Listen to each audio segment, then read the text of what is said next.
আমি এখানে ইসলাম ধর্মের একটা স্তম্ভের কথা বলছি, সালাত বা নামাজ, প্রার্থনা করা। আমাদের প্রিয় নবী মুহাম্মদ সাল্লাল্লাহু আলাইহি ওয়াসাল্লাম বলেছেন, যখন তোমরা নামাজের জন্য দাঁড়াবে, কাঁধে কাঁধ লাগিয়ে দাঁড়াবে।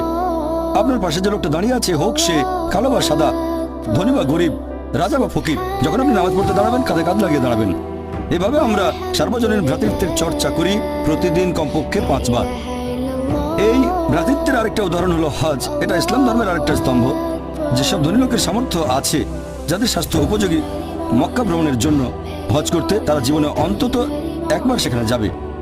আর হজ হচ্ছে পৃথিবীর মধ্যে সবচেয়ে বড় বার্ষিক সম্মেলন, যেখানে 30 থেকে 40 লাখ মানুষ আসে পৃথিবীর বিভিন্ন দেশ থেকে, যেমন আমেরিকা, কানাডা, যুক্তরাজ্য, মালয়েশিয়া, পৃথিবীর বিভিন্ন দেশ থেকে সবাই এসে আরাফাত ময়দানে তারা একত্রিত হয়। আর সে সময় তারা পরে থাকে 2 টুকরো সেলাই না করা কাপড়, সাদা রঙের কাপড়।